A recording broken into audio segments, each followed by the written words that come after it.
بسم الله الرحمن الرحيم إن الذين جاءوا بالإفك عصبة منكم لا تحسبوه شرا لكم بل هو خير لكم لكل امرئ منهم ما اكتسب من الإثم والذي تولى كبره منهم له عذاب عظيم.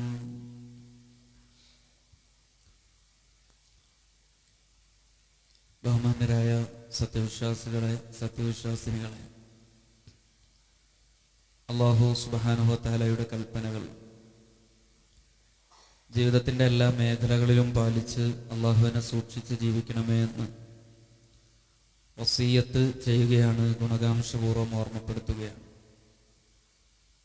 അല്ലാഹു സുബ്ഹാനഹു വ തആല അവന്റെ ഇഷ്ടദാസന്മാരിൽ നമ്മേവരെയും ഉൾപ്പെടുത്തി അനുഗ്രഹിക്കുമാറാവട്ടെ. നമ്മുടെ പാപങ്ങളെല്ലാം അല്ലാഹു തആല വിട്ടുപുറത്ത് പരിപൂർണമായി മാപ്പ് നൽകി അനുഗ്രഹിക്കുമാറാവട്ടെ. വിശുദ്ധ ഖുർആൻ വളരെ ഗൗരവത്തിൽ കൈകാര്യം ചെയ്ത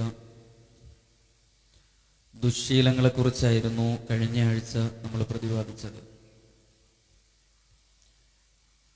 ഹിജറ 6-ാം വർഷം മദീനയിലെ ഇസ്ലാമിക സമൂഹത്തെയും പ്രവാചകരെയും അനുചരന്മാരെയും പിടിച്ചുകുലുക്കിയ ഒരു സംഭവം ഉണ്ടായിട്ടുണ്ട്. ഹാദിസത്തുൽ ഇഫ്ക്, അപവാദ സംഭവം എന്നാണ് അത് ചരിത്രത്തിൽ അറിയപ്പെട്ടത്. ഹാദിസത്തുൽ ഇഫ്കുമായി ബന്ധപ്പെട്ട ചരിത്രം നമുക്കറിയാം. ഉമ്മുൽ മുഅ്മിനീൻ മഹദി ആയിഷ റളിയല്ലാഹു തആല അൻഹയെയും സഹാബിയായിരുന്ന സഫ്വാൻ ഇബ്നു മുഅത്തൽ റളിയല്ലാഹു അൻഹുവിനെയും ചേർത്തുകൊണ്ട് അതിഗുരുതരമായ വ്യഭിചാരാരോപണം നടത്തി മുനാഫിക്കുകൾ മുതലാക്കിയ അവസരം മുതലെടുത്ത സന്ദർഭം. പ്രവാചകൻ സല്ലല്ലാഹു അലൈഹി വസല്ലമ തങ്ങളും അനുചരന്മാരും ഒരുപക്ഷെ അവരുടെ ജീവിതാനുഭവത്തിലെ ഏറ്റവും തീഷ്ണമായ വൈകാരികമായ സന്ദർഭം എന്ന് മുഹദ്ദിസുകൾ രേഖപ്പെടുത്തിയ സന്ദർഭമാണ് പ്രവാചകന്റെ പത്നി ആയിഷ ബീവിക്കെതിരെ നടന്ന അപവാദ പ്രചരണത്തിന്റെ സംഭവം. ആ സംഭവം ചരിത്രത്തിൽ ഇങ്ങനെ വായിക്കാം. ബനുൽ മുസ്തലക്ക് യുദ്ധാനന്തരം പ്രവാചകരും അനുചരന്മാരും അതിവേഗം മടങ്ങി വരികയായിരുന്നു. യാത്രാമധ്യേ അവർ മദീനക്കടുത്തുള്ള ഒരു സ്ഥലത്ത് താവളമടിച്ചു. പ്രവാചക പത്നിയെ ആയിഷ റളിയല്ലാഹു തആല അൻഹ പ്രാഥമിക ആവശ്യങ്ങൾ നിർവഹിക്കുന്നതിന് വേണ്ടി അല്പം ദൂരെ പോയി. തിരിച്ചു വരുന്ന വഴിയിൽ തനിക്കേറെ ഇഷ്ടപ്പെട്ട കല്ലുമാല ശരീരത്തിൽ തടകി നോക്കിയപ്പോൾ കാണുന്നില്ല.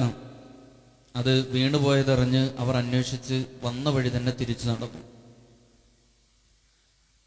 അത് പരതി അന്വേഷിക്കുന്നതിനിടയിൽ സമയം പോയതറിഞ്ഞില്ല. ആയിഷ റളിയല്ലാഹു തആല അൻഹ യാത്രാസംഘത്തിലേക്ക് മടങ്ങി വരുന്ന സന്ദർഭമായപ്പോഴേക്കും യാത്രാസംഘം സ്ഥലം വിട്ടിരുന്നു. പ്രവാചകന്റെ പ്രിയപ്പെട്ട പത്നി ആയിഷ റളിയല്ലാഹു അൻഹ യാത്രയിൽ സഞ്ചരിക്കാറുള്ള പല്ലക്കിൽ അവരുണ്ടാകും എന്ന് കരുതി ഒട്ടകത്തിന്റെ കട്ടിൽ ഒട്ടകപ്പുറത്ത് കയറ്റി വെച്ചിട്ടാണ് അവർ യാത്ര തുടർന്നത്. കൃഷഗാത്രയായ, അത്രയധികം കനമൊന്നുമില്ലാത്ത, തൂക്കമൊന്നുമില്ലാത്ത ആയിഷ റളിയല്ലാഹു തആല അൻഹയുടെ ശാരീരിക പ്രകൃതി അറിയാവുന്നതുകൊണ്ട് തന്നെ അവരതിൽ ഉണ്ടോ ഇല്ലയോ എന്ന് എടുത്തു വെച്ചവർ അറിഞ്ഞില്ല. സഹയാത്രികരെല്ലാം സ്ഥലം വിട്ട് എല്ലാം അള്ളാഹുവിൽ സമർപ്പിച്ച് മഹദി അവിടെ തന്നെ കഴിഞ്ഞുകൂടി. ഏറെ കഴിയും മുമ്പേ ആയിഷ റളിയല്ലാഹു തആല അൻഹ മയക്കത്തിലാണ്ടു സുദീർഘമായി കിടന്നുറങ്ങി. ആരോ ഒരാൾ വന്ന് ഇന്നാ ലില്ലാഹി വ ഇന്നാ ഇലൈഹി റാജിഊൻ എന്ന് പറയുന്നത് കേട്ടിട്ടാണ് ആയിഷ റളിയല്ലാഹു തആല അൻഹ കണ്ണു തുറന്നത്. സൈന്യത്തിന്റെ സുരക്ഷയും സൈന്യത്തിന്റെ സംരക്ഷണവും ലക്ഷ്യം വെച്ചുകൊണ്ട് യാത്രാസംഘത്തിന് പിറകെ സഞ്ചരിക്കാൻ പ്രവാചകൻ സല്ലല്ലാഹു അലൈഹി വസല്ലം എല്ലാ യുദ്ധ സന്ദർഭങ്ങളിലും ചുമതല കൊടുക്കാറുണ്ടായിരുന്ന സഹാബിയായിരുന്നു സഫ്വാൻ ഇബ്നു മുഅത്തൽ റളിയല്ലാഹു തആല അൻഹു. ആരെങ്കിലും എന്തെങ്കിലും മറന്നു വെച്ചു പോയിട്ടുണ്ടെങ്കിൽ, യാത്രക്കിടയിൽ ആരുടെയെങ്കിലും വല്ല സാധനങ്ങളും കളഞ്ഞു പോയിട്ടുണ്ടെങ്കിൽ അതുകൂടി ശേഖരിച്ചു കൊണ്ടുവരിക എന്ന ഉത്തരവാദിത്വമായിരുന്നു, പെറുക്കി കൊണ്ടുവരിക എന്ന ഉത്തരവാദിത്വമായിരുന്നു സഫ്വാൻ റളിയല്ലാഹു തആല അൻഹുവിനുണ്ടായിരുന്നത്. പ്രവാചകന്റെ പത്നിയാണല്ലോ ഈ കിടക്കുന്നത് എന്നിറങ്ങിയ സഫ്വാൻ അവരെ വാഹനപ്പുറത്ത് കയറ്റി അതിവേഗം യാത്രാ സംഘത്തോടൊപ്പം എത്തി. അവരെത്തുമ്പോൾ ഏതാണ്ട് ഉച്ച സമയമായിരുന്നു. സഫ്വാൻ ഇബ്നു മുഅത്തലും ആയിഷയും ഒപ്പം വരുന്നത് കണ്ട മുനാഫിക്കുകൾ, പ്രത്യേകിച്ച് ചരിത്രം രേഖപ്പെടുത്തുന്ന റഅസുൽ മുനാഫിഖീൻ, മുനാഫിക്കുകളുടെ തലവൻ അബ്ദുല്ലാഹി ഇബ്നു ഉബയ്യ് ഇബ്നു സലൂൽ, ഇസ്ലാമിക സമൂഹത്തിന്റെ ഉള്ളിൽ അരിശം വെച്ച് പുലർത്തുകയും പ്രവാചകന്റെയും സഖാക്കളുടെയും മുമ്പിൽ പിരിശം വെച്ച് പ്രകടിപ്പിക്കുകയും ചെയ്യുന്ന അബ്ദുല്ലാഹി ഇബ്നു ഉബയ്യ് ഇബ്നു സലൂൽ, അയാൾ പരസ്യമായി മുസ്ലിം സമൂഹം നിൽക്കുന്ന ആ പ്രദേശത്ത് നിന്ന് ഉറക്കെ വിളിച്ചു പറഞ്ഞു, അല്ലാഹുവാണ് ആയിഷ സുരക്ഷിതയായിട്ടല്ല വരുന്നത്. നോക്കണോ, നിങ്ങളുടെ പ്രവാചകന്റെ ഭാര്യ മറ്റൊരാളോട് ഒന്നിച്ച് രാത്രി കഴിച്ചു കൂട്ടിയിട്ട് ഒരു ഉളുപ്പുമില്ലാതെ കയറി വരുന്നത് കണ്ടില്ലേ? മഹദി ആയിഷ റളിയല്ലാഹു തന്നെ കുറിച്ച് പറഞ്ഞ ഗുരുതരമായ വർത്തമാനം.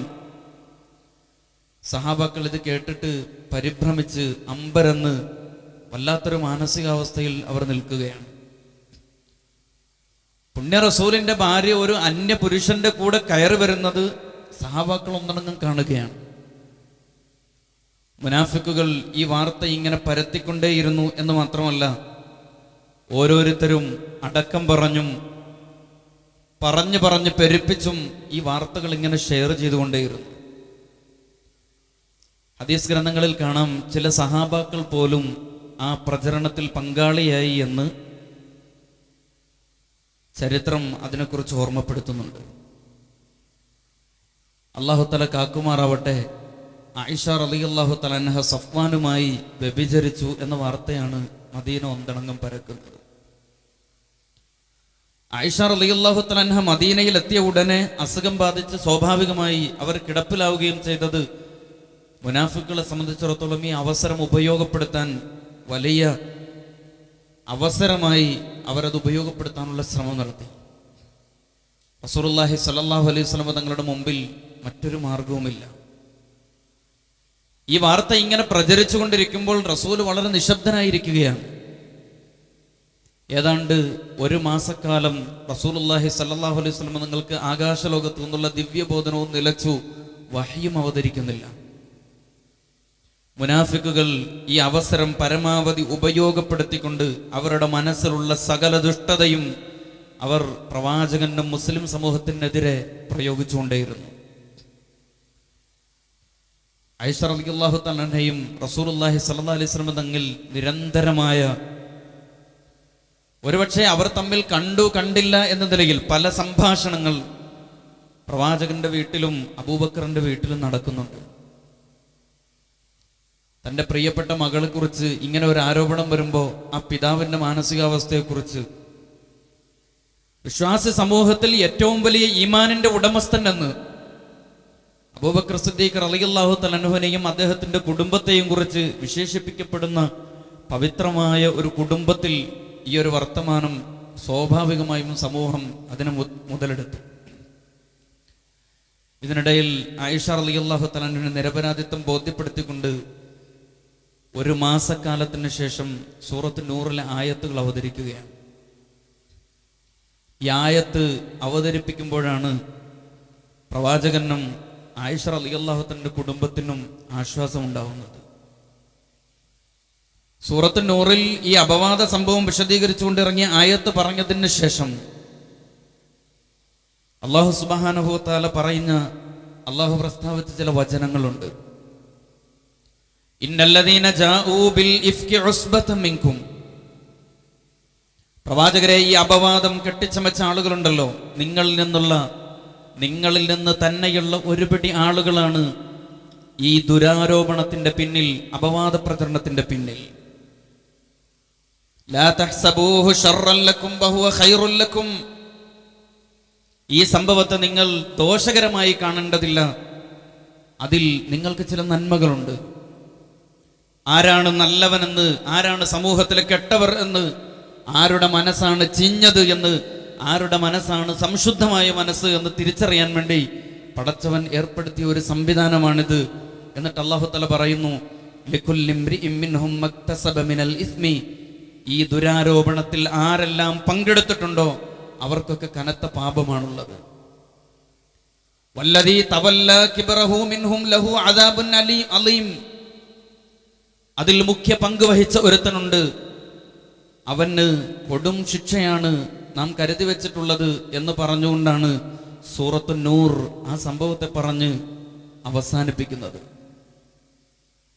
ആയിഷ റളിയല്ലാഹു തന്നെ അനുഭവിച്ച സ്വാസ്ഥ്യത്തിന്റെ, സമാധാനത്തിന്റെ, ആ ചേർത്തുപിടിക്കലിന്റെ മനോവികാരത്തെ നമ്മളൊന്ന് ആലോചിച്ചു നോക്കൂ. പ്രിയപ്പെട്ടവരെ, ഈ സംഭവം വിശദീകരിച്ചുകൊണ്ട് വിശ്വാസികളോട് അല്ലാഹു സുബ്ഹാനഹു വ തആല ചോദിക്കുന്ന ഒരു ചോദ്യമുണ്ട്. ലൗലാ ഇദ് സമിഅ്തുമൂഹു ലന്നൽ മുഅ്മിനൂന വൽ മുഅ്മിനാതു ബിഅൻഫുസിഹിം ഖൈറാ, നിങ്ങളുടെ പ്രവാചകന്റെ ഭാര്യയെ സംബന്ധിച്ച്, മഹദി ആയിഷയെ സംബന്ധിച്ച് ഇതുപോലൊരു അപവാദം കേട്ടിട്ട് നിങ്ങളുടെ കൂട്ടത്തിൽ ഒരു വിശിഷ്ടനായ സഹാബിയെ കുറിച്ച്, സഫ്വാൻ ഇബ്നു മുഅത്തലിനെ കുറിച്ച്, വിശുദ്ധനായ ഒരു സഹാബി വര്യനെ കുറിച്ച് ഒരു അപവാദം, ഇത്രയും വലിയൊരു അപരാധം ആരോപിക്കപ്പെട്ടിട്ട് നിങ്ങൾക്കൊന്ന് നല്ലത് കരുതിക്കൂടായിരുന്നോ? ലന്നൽ മുഅ്മിനൂന വൽ മുഅ്മിനാതു ബിഅൻഫുസിഹിം ഖൈറാ, വിശ്വാസികളെ നിങ്ങൾക്കൊരു സദ്വിചാരം പുലർത്തിക്കൂടായിരുന്നോ ആ മനുഷ്യരെ കുറിച്ച്? വഖാലു ഹാദാ ഇഫ്കുൻ മുബീൻ, ഇതൊരു കെട്ടിച്ചമയ്ക്കപ്പെട്ട കഥയായിരുന്നു എന്ന് അവർക്കൊന്ന് പറഞ്ഞുകൂടായിരുന്നോ എന്ന് ചോദിച്ചാണ് വിശുദ്ധമായ ഖുർആൻ ആ സംഭവത്തെ ഉപസംഹരിക്കുന്നത്.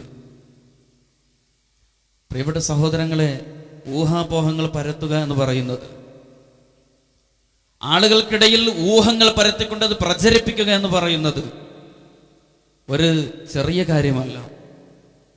ഒരടിസ്ഥാനവുമില്ലാത്ത, ഒരു തെളിവുമില്ലാത്ത, ഓരോരുത്തരുടെയും മനസ്സ് എത്ര മോശമാണോ ആ ചീഞ്ഞതിൻ്റെയും മോശമായതിൻ്റെയും അളവനുസരിച്ച് ഊഹങ്ങൾ പരത്തി അത് പ്രചരിപ്പിച്ചു കൊണ്ടിരിക്കുന്ന ഒരു കാലത്താണ് നമ്മൾ ജീവിച്ചുകൊണ്ടിരിക്കുന്നത്.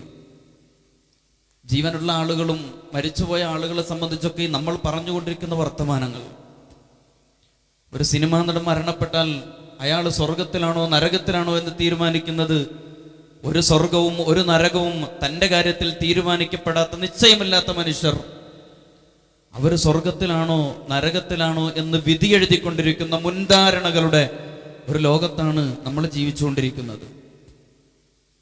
കുടുംബ ബന്ധങ്ങളെ ബാധിക്കുന്നു ഇത്തരം ഊഹാപോഹങ്ങൾ, സുഹൃത്ത് ബന്ധങ്ങളെ ബാധിക്കുന്ന ഇത്തരം അബദ്ധജടിലമായ മുൻധാരണകൾ എന്ന് മാത്രമല്ല, നമ്മുടെ നാട്ടിൽ, നമ്മുടെ ഇന്ത്യയിൽ സംഘപരിവാർ നടത്തിക്കൊണ്ടിരിക്കുന്ന എല്ലാ കലാപങ്ങളുടെയും പിന്നിൽ ഒരടിസ്ഥാനവുമില്ലാതെ ഊഹാപോഹങ്ങൾ പരത്തിക്കൊണ്ടിരിക്കുന്ന സംഘപരിവാറുകൾ. ഇറച്ചി വെക്കുന്നു, ഇറച്ചി പശുവിൻ്റെതാണെന്ന് പറയുന്നു, പശുവിനെ കൊല്ലുന്നു, പശുവിനെ കൊന്നവനെ കൊല്ലുന്നു. ഊഹാപോഹങ്ങളുടെ അടിസ്ഥാനത്തിൽ ഒരു രാഷ്ട്രത്തെ തന്നെ നിയന്ത്രിച്ചു കൊണ്ടിരിക്കുന്ന ഒരു സംവിധാനമാണ് യഥാർത്ഥത്തിൽ നമുക്ക് മുമ്പിലുള്ളത്.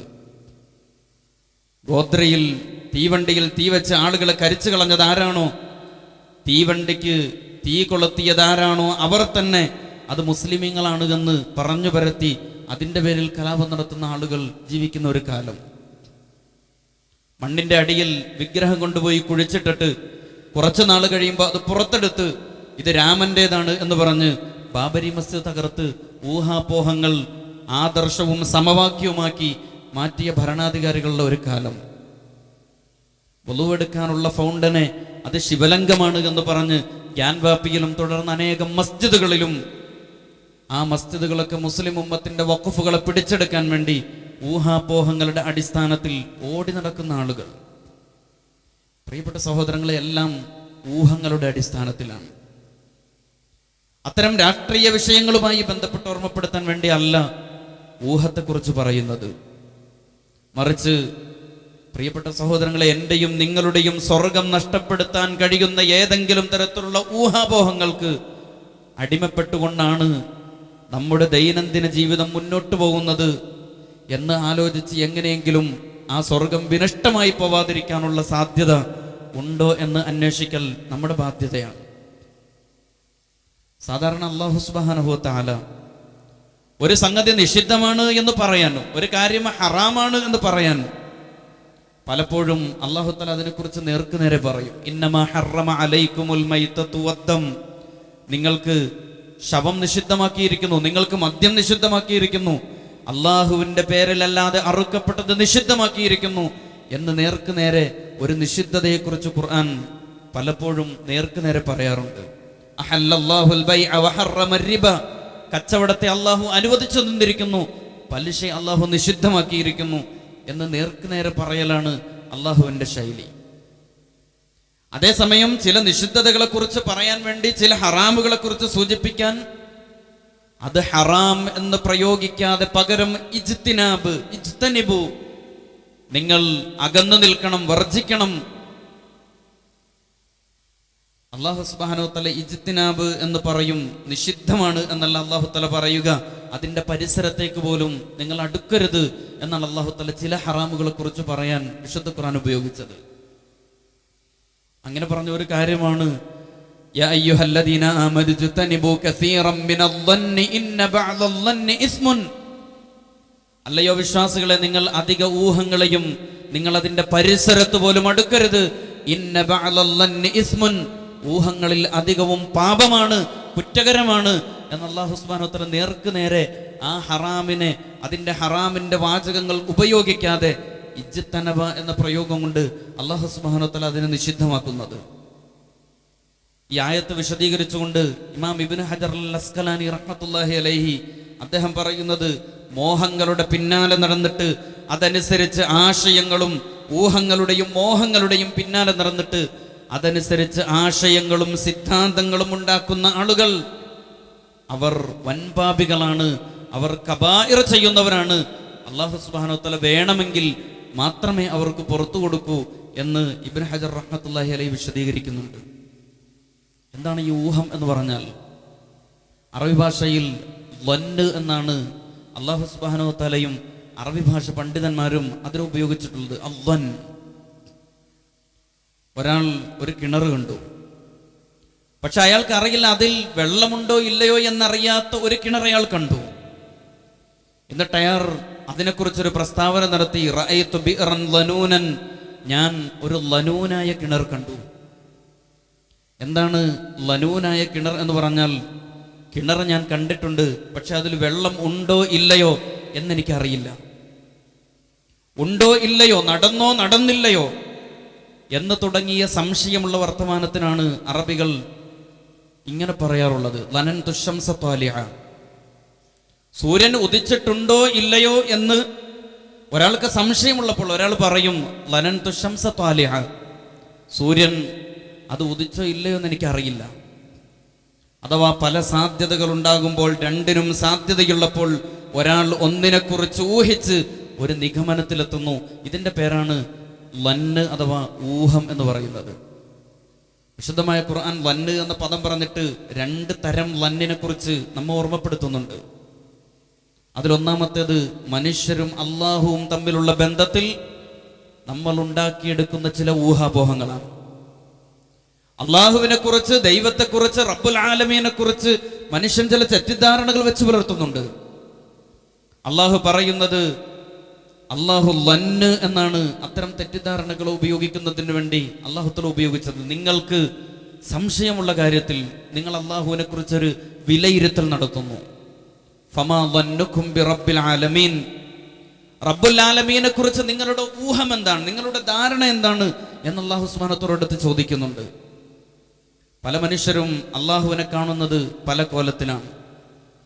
അതുകൊണ്ടാണ് അല്ലാഹു സുബ്ഹാനഹു വ തആല മനുഷ്യർ അവനെക്കുറിച്ച് വെച്ച് പുലർത്തുന്ന വിശ്വാസങ്ങളെക്കുറിച്ച് പറയുമ്പോൾ ലന്നുൽ ജാഹിലിയ്യ, ജാഹിലിയ്യത്തിന്റെ ഊഹാപോഹം എന്ന് പടച്ചവനെ കുറിച്ച് വിലയിരുത്തുന്നിടത്ത് അല്ലാഹു സുബ്ഹാനഹു വ തആല മനുഷ്യർ ദൈവത്തെക്കുറിച്ച് ഇങ്ങനെയാണ് വിലയിരുത്തുന്നത് എന്ന് പറയുന്നത്. ചിലർ പറയുന്നു അള്ളാഹുവിന് ആൺമക്കളുണ്ട്, ചിലർ പറയുന്നു അള്ളാഹുവിന് പെൺമക്കളുണ്ട്, ചിലർ പറയുന്നു അള്ളാഹുവിന്റെ പെൺമക്കൾ അവന്റെ മലായിക്കത്തുകളാണ്, വേറെ ചിലർ പറയുന്നു മലായിക്കത്തുകൾ അള്ളാഹുവിന്റെ അടിമകളാണ്, അടിയാളന്മാരാണ്. അതേസമയം അള്ളാഹുവിൽ സ്വാധീനം ചെലുത്താൻ മലക്കുകൾക്ക് പ്രത്യേകമായ ഇൻഫ്ലുവൻസ് ഉണ്ട് റബ്ബിന്റെ അടുക്കൽ എന്ന് വാദിക്കുന്ന ചില ആളുകൾ. മുസ്ലിം ഉമ്മത്തിൽ അത്തരത്തിൽ ജിന്നുകളിലും മലക്കുകളിലും അഭൗതികമായ പലതിലും വിശ്വാസത്തിന്റെ വ്യവച്ഛേദങ്ങളുള്ള ആളുകളെ നമുക്ക് കാണാൻ കഴിയും. അലാ ഇന്ന ലില്ലാഹി മൻ ഫിസ് സമാവാതി വമൻ ഫിൽ അർളി വമാ യത്തബിഉൽ ലദീന യദ്ഊന മിൻ ദൂനില്ലാഹി ശുറകാ ഇൻ യത്തബിഊന ഇല്ല ളന്ന വഇൻഹും ഇല്ല യഖ്റുസൂൻ.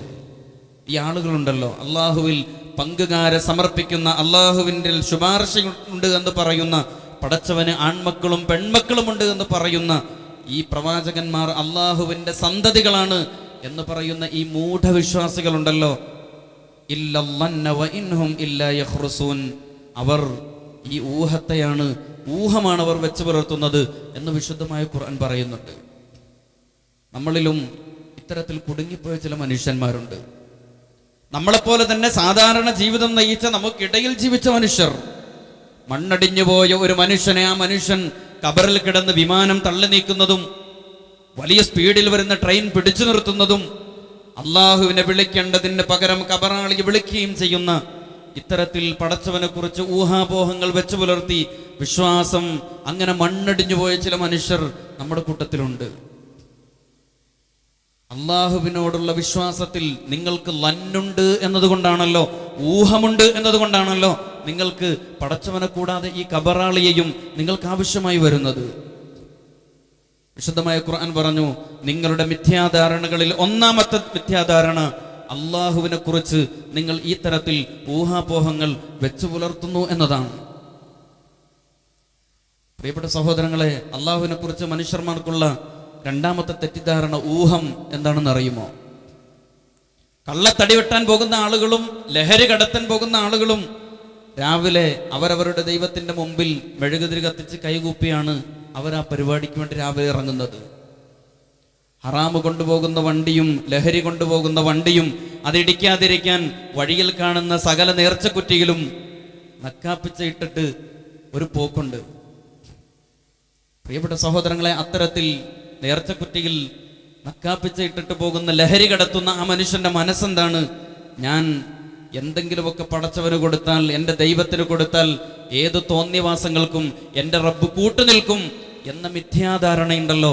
അല്ലാഹു തആല പറഞ്ഞു, ഇതാണ് ദൈവത്തെക്കുറിച്ച്, അള്ളാഹുവിനെ കുറിച്ച്, റബ്ബിനെ കുറിച്ച് ഒരു മനുഷ്യനെ വെച്ച് പുലർത്തുന്ന രണ്ടാമത്തെ ധാരണ. വമിൻഹും ഉമ്മിയ്യൂന ലാ യഅലമൂനൽ കിതാബ ഇല്ലാ അമാനിയ വഇൻഹും ഇല്ലാ യളന്നൂൻ. കുറെ വ്യാമോഹങ്ങളുമായി നടക്കുന്ന ആളുകൾ, റബ്ബിനെ കുറിച്ച് വ്യാമോഹമുള്ള മനുഷ്യർ. വഇൻഹും ഇല്ലാ യളന്നൂൻ, അവർക്ക് പച്ചയായ ഊഹമാണുള്ളത് റബ്ബിനെ കുറിച്ച്. എനിക്കെന്തെങ്കിലും എൻ്റെ പേരിൽ, എൻ്റെ ദൈവത്തിൻ്റെ പേരിൽ നേർച്ച വഴിപാട് നടത്തിയാൽ, എനിക്ക് വേണ്ടി ഒരു ചന്ദനത്തിരി കത്തിച്ചു വെച്ചാൽ, അവൻ പോകുന്നതിന് മുമ്പ് ഒരു സദക്ക ചെയ്താൽ ഞാൻ അവൻ്റെ സകല തോന്നിവാസങ്ങൾക്കും കൂട്ടുനിൽക്കും എന്ന് മനുഷ്യൻ ധരിക്കുന്നത് മനുഷ്യന്റെ മിഥ്യാധാരണയാണ്, വെറും ഒരു ഊഹം മാത്രമാണ് എന്ന് അല്ലാഹു തആല പറയുന്നു. നമ്മുടെ കൂട്ടത്തിൽ ചില ആളുകളുണ്ട്, പുരുഷായുസിന്റെ ബഹുഭൂരിഭാഗം മുഴുവൻ തോന്നിവാസിയായി നടക്കും. മാക്സിമം ആ അവസരങ്ങൾ മുഴുവൻ തെറ്റ് ചെയ്യാൻ വേണ്ടി പ്രയോജനപ്പെടുത്തും. അവസാന സമയത്ത് ഒരു തൊപ്പിയുമിട്ട് ഹജ്ജിന് പോകും.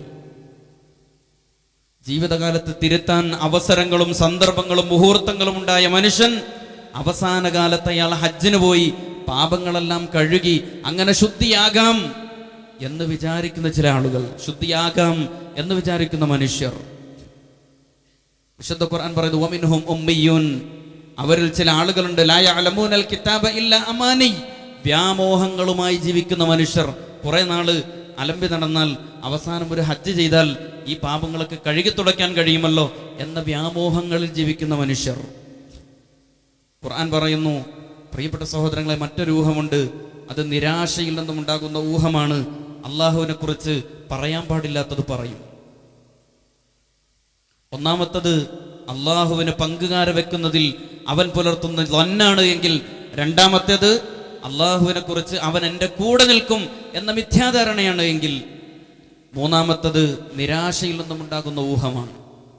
കച്ചവടം ഒന്ന് പൊളിഞ്ഞു പോയാൽ, ബിസിനസ് ഒന്ന് പൊട്ടിപ്പോയപ്പോൾ, എൻ്റെ റബ്ബ് എന്നെ മാത്രം എന്താണ് ഇങ്ങനെ പരീക്ഷിക്കുന്നത്?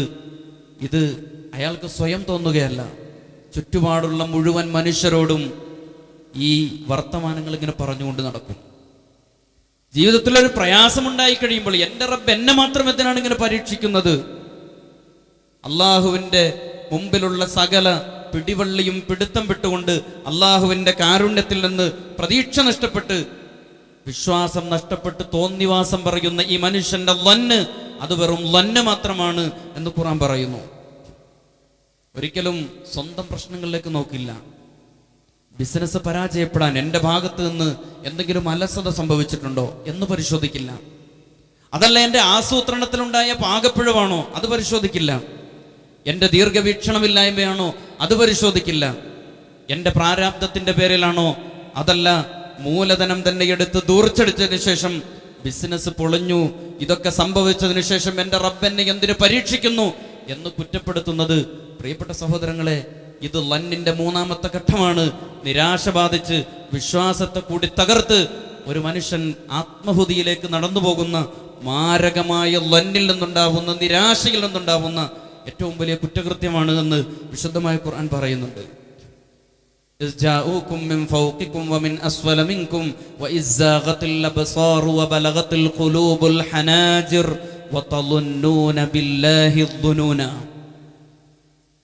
ഒരു യുദ്ധ സന്ദർഭത്തെ കുറിച്ചാണ് ഈ ആയത്ത് അല്ലാഹു തആല പറയുന്നത്. ബദറിലെ വിജയങ്ങൾക്ക് ശേഷം അഹ്സാബിൽ മുസ്ലിം സമൂഹം 10 മടങ്ങ് ഇരട്ടിയായി തോന്നിപ്പിക്കപ്പെട്ടപ്പോൾ സ്വാഭാവികമായും ഞങ്ങൾക്ക് അവരെ കീഴടക്കാം എന്ന മുൻധാരണ വിശ്വാസി സമൂഹത്തിന് വന്നപ്പോൾ, ഹൃദയങ്ങൾ തൊണ്ടക്കുഴിയിലെത്തുന്ന പ്രതിസന്ധികൾ ഉണ്ടായപ്പോൾ അവരിൽ ചിലർ അള്ളാഹുവിനെ ചീത്ത പറയാൻ തുടങ്ങി. അള്ളാഹുവിനെ കുറിച്ച്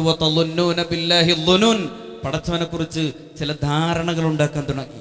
അനുഗ്രഹങ്ങളുടെ വർധനവുണ്ടാവുമ്പോൾ നമ്മൾ പടച്ചവനെ കുറിച്ച് ചില ലുനൂനുകൾ, ചില ധാരണകൾ നമ്മൾ വെച്ചു പുലർത്തും. പ്രിയപ്പെട്ട സഹോദരങ്ങളെ, റബ്ബിനെ കുറിച്ച് ഊഹം വെച്ച് പുലർത്തുന്നിടത്ത് നാം എങ്ങനെയുണ്ട് എന്ന ആലോചനയാണ് ഈ പറഞ്ഞതെങ്കിൽ, നമ്മൾ ഏറ്റവും ഗൗരവതരമായി ശ്രദ്ധിക്കേണ്ടുന്നത്, അള്ളാഹുവും മനുഷ്യരും തമ്മിലുള്ള ധാരണ കഴിഞ്ഞാൽ, അള്ളാഹുവും മനുഷ്യരും തമ്മിലുള്ള ഊഹാപോഹങ്ങളുടെ വിഷയത്തിൽ നമ്മളൊരു വ്യക്തത വരുത്തി കഴിഞ്ഞാൽ, വിശുദ്ധമായ ഖുർആൻ വിലക്കിയ രണ്ടാമത്തെ ഒരു ഊഹമുണ്ട്. അത് ഞാനും നിങ്ങളും, നമ്മൾ പരസ്പരം മനുഷ്യർക്കിടയിൽ ഉണ്ടാവുന്ന ഊഹമാണ്.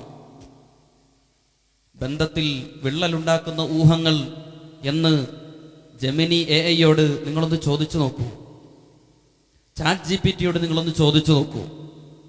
ബന്ധത്തിൽ വിള്ളലുണ്ടാക്കുന്നതിൻ്റെ ഊഹങ്ങൾ, അതിൻ്റെ തരാതരങ്ങൾ വിശദമായി നമുക്ക് വിശദീകരിച്ചു തരും.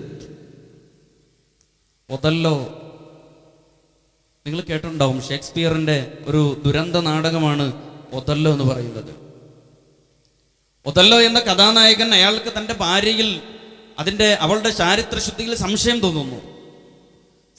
തോന്നുന്നു എന്ന് മാത്രമല്ല, അവളെ ആരോ അപഹരിച്ചു എന്ന് തോന്നുന്നു. ആ തോന്നലിൽ നിന്ന് അവസാനം ഒതല്ലോ തൻ്റെ കാമുകിയെ, തൻ്റെ പ്രിയപ്പെട്ടവളെ കൊന്നുകളയുന്നു. കൊന്നുകഴിഞ്ഞതിന് ശേഷം അവൾ വിശുദ്ധയാണ് എന്ന് തിരിച്ചറിയുന്നു. ആ മിഥ്യാധാരണ വെച്ച് പുലർത്തുന്നതിൽ അതൊരു ദുരന്ത നാടകമായി ഷേക്സ്പിയർ അവതരിപ്പിക്കുന്നത് ഒതല്ലോ എന്ന ദുരന്ത നാടകത്തിൽ കാണാൻ കഴിയും. സംശയരോഗങ്ങൾ ഇന്ന് സമൂഹത്തിൽ ധാരാളമായി വർദ്ധിച്ചുകൊണ്ടിരിക്കുന്നു. ഒതല്ലോ സിൻഡ്രം എന്നാണ് അതിൻ്റെ പേര് തന്നെ. സംശയരോഗങ്ങൾ കുടുംബജീവിതത്തെ തകർത്ത് കളയുന്ന എത്രയധികം ദുരന്തങ്ങൾ മഹല്ല് കമ്മിറ്റികളോട് ചോദിച്ചാൽ, പ്രിയപ്പെട്ട സഹോദരങ്ങൾ, നമുക്കതിൻ്റെ കണക്ക് കിട്ടും. Delusional disorder is a mental disorder in which a person has delusion. അതിന് ചാറ്റ് GPT ഗൂഗിളും ഒക്കെ നൽകുന്ന അതിൻ്റെ കൃത്യമായ ഡെഫിനിഷൻ നമുക്ക് കാണാം.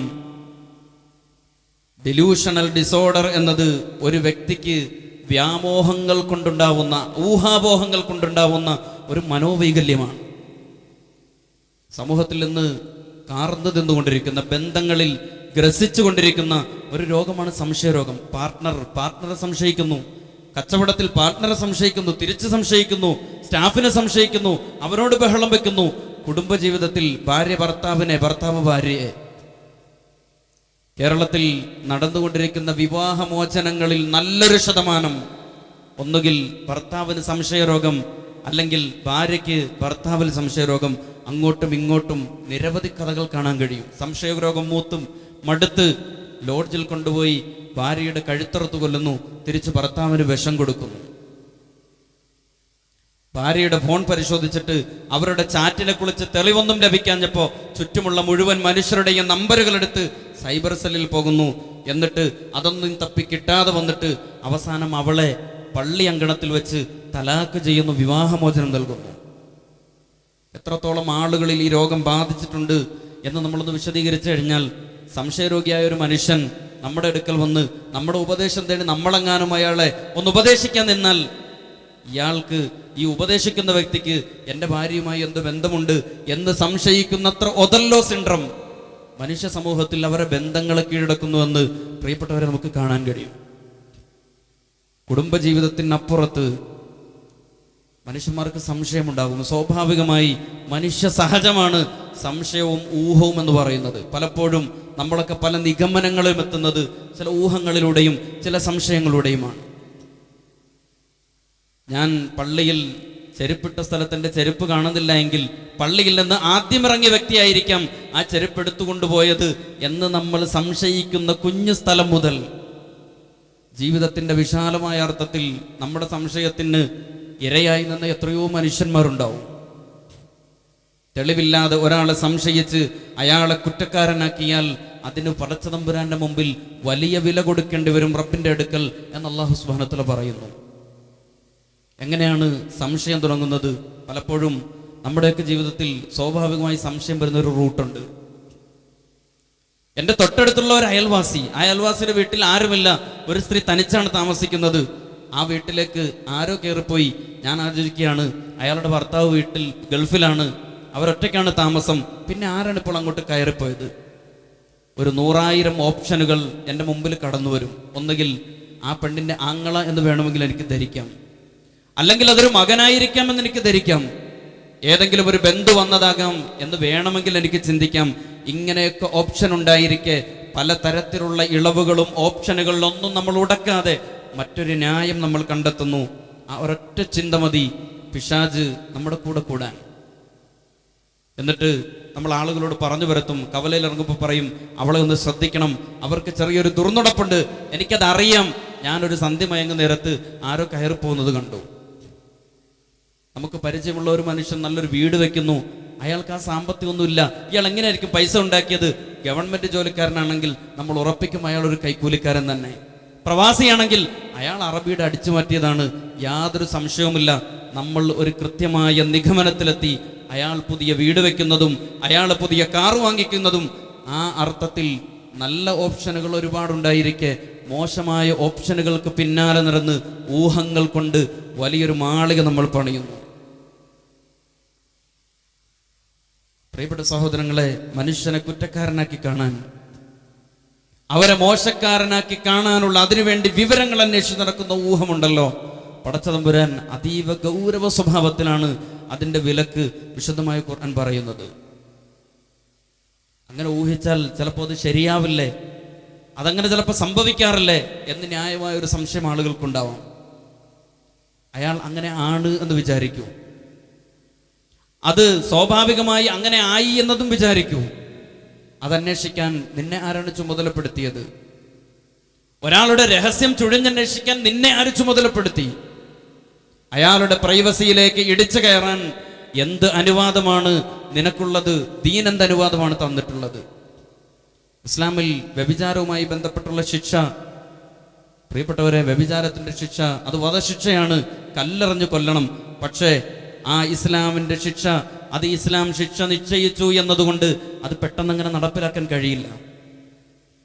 4 പേർ പരസ്യമായി, ഫിഖ്ഹിൽ അതിന്റെ രംഗം വിശദീകരിക്കുന്നത് ഈ മിമ്പറിൽ നിന്ന് ഒരുപക്ഷെ അത് പറയാൻ കഴിയാത്ത പ്രയോഗമാണ്. യഥാർത്ഥത്തിൽ ഫിഖ്ഹ് അതിനെക്കുറിച്ച് നിർണയിക്കുന്നത് പരസ്യമായി 4 പേർ അയാൾ വ്യഭിചരിക്കുന്നത്, ഒരു അന്യപുരുഷനും സ്ത്രീയും വ്യഭിചരിക്കുന്നത് കണ്ടാൽ മാത്രമാണ് അയാൾക്ക് ശിക്ഷ നടപ്പിലാക്കുക.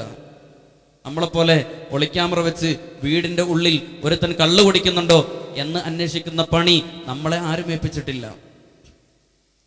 ആദ്യത്തെ ചോദ്യം ആ പാതകം ചെയ്തവനോടല്ല, മറിച്ച് നീ എന്തിനാണ് വീട്ടിലേക്ക് തുറച്ചു നോക്കിയത്? ഇസ്ലാമിക നിയമപ്രകാരം ഒരാൾ വീടിൻ്റെ ഉള്ളിലേക്ക് ആ വീട്ടുകാരുടെ അനുവാദമില്ലാതെ ഒളിഞ്ഞു നോക്കിയാൽ, അയാളുടെ കണ്ണു പൊട്ടിച്ചാൽ പോലും യഥാർത്ഥത്തിൽ ഈ വീട്ടുകാരന് പ്രശ്നമില്ല എന്നതാണ് ഇസ്ലാമിക നിയമം. വ്യക്തികൾക്ക് സ്വകാര്യതയുണ്ട്, അവർക്ക് പ്രൈവസിയുണ്ട്. അവർക്ക് അതിനെ നിങ്ങൾക്ക് അവകാശമില്ല. അത് എത്തി നോക്കാനും അത് തല്ലിക്കെടുത്താനും എന്നത് ദീനുൽ ഇസ്ലാം ഊഹവുമായി ബന്ധപ്പെട്ട്, ചുഴിഞ്ഞന്വേഷണവുമായി ബന്ധപ്പെട്ട് നമ്മെ ഓർമ്മപ്പെടുത്തുന്ന ഒന്നാണ്. യാ അയ്യുഹല്ലദീന ആമനു ഇജ്തനിബു കസീറൻ മിനൽ-ളന്നി, അധിക ഊഹത്തെയും നിങ്ങൾ ഒഴിവാക്കണം. ഇന്ന ബഅദൽ-ളന്നി ഇസ്മുൻ, തീർച്ചയായും അതിൽ ചിലത് തെറ്റുണ്ട് എന്ന് അല്ലാഹു തആല ഓർമ്മപ്പെടുത്തുന്നു. തൊട്ടടുത്ത വാക്ക് വല തജസ്സസു, നിങ്ങൾ ചുഴിഞ്ഞന്വേഷിക്കരുത്, മറ്റുള്ളവരുടെ സ്വകാര്യതകളിലേക്ക് ഒളിഞ്ഞു നോക്കാൻ ശ്രമിക്കരുത്. വല യഗ്തബ് ബഅലുകും ബഅല, അങ്ങനെ നിങ്ങൾ പരസ്പരം ആളുകളെ കുറിച്ച് നിങ്ങൾക്കറിയാത്തത്, അവര് പോലും അറിയാത്തത് നിങ്ങൾ പറഞ്ഞു നടക്കും. അയുഹിബ്ബു അഹദുക്കും അൻ യഅകുല ലഹ്മ അഖീഹി മൈതൻ ഫകരിഹ്തുമു. ആ ആയത്തിന്റെ അവസാനത്തിൽ അല്ലാഹു സുബ്ഹാനഹു വ തആല പറയുന്നത് ഗുരുതരമായ വർത്തമാനമാണ്. അതിൻ്റെ കുറ്റം എന്താണെന്നറിയുമോ? നിങ്ങൾക്കൊരു മനുഷ്യന്റെ മാംസം പച്ചയ്ക്ക് തിന്നാൻ കഴിയില്ലല്ലോ. സ്വന്തം കൂടപ്പിറപ്പിനെ വെട്ടിക്കൊന്നിട്ട് അതിൻ്റെ മാംസം ഭക്ഷിക്കുന്നവനെ പോലെയാണ് മറ്റുള്ളവരുടെ രഹസ്യങ്ങൾ തേടി നടക്കുന്നത് എന്നത്. പ്രിയപ്പെട്ട സഹോദരങ്ങളെ, ഏതെങ്കിലും ഒരു പണ്ഡിതന്റെ വർത്തമാനമല്ല. വിശുദ്ധ ഖുർആനിലെ സൂറത്തുൽ ഹുജറാത്തിൽ ഊഹത്തെക്കുറിച്ച് പരാമർശിച്ചു തുടങ്ങുന്ന ആയത്തിന്റെ അവസാനത്തിൽ അല്ലാഹു തആല ചേർത്ത് വെക്കുന്ന പദപ്രയോഗമാണ്.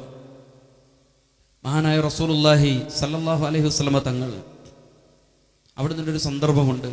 ആളുകളെ കുറിച്ച് ഊഹിക്കുമ്പോൾ ആളുകൾക്ക് ഊഹിക്കാനുള്ള സാഹചര്യവും നമ്മൾ ഉണ്ടാക്കി കൊടുക്കാൻ പാടില്ല എന്ന് സൂചിപ്പിക്കുന്ന നിരവധി വചനങ്ങൾ പ്രവാചകൻ സല്ലല്ലാഹു അലൈഹി വസല്ലം പറയുന്നുണ്ട്.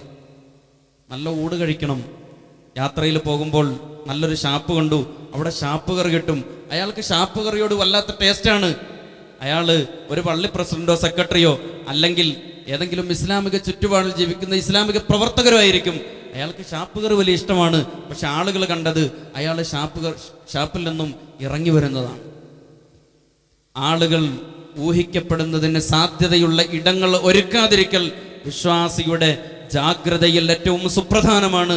ഇത്തഖൂ മവാളിഅത്തുഹം, നിങ്ങൾ തെറ്റിദ്ധാരണകളുടെ ഇടവും നിങ്ങൾ സൂക്ഷിക്കണം എന്ന് പ്രവാചകൻ പറയുന്നുണ്ട്.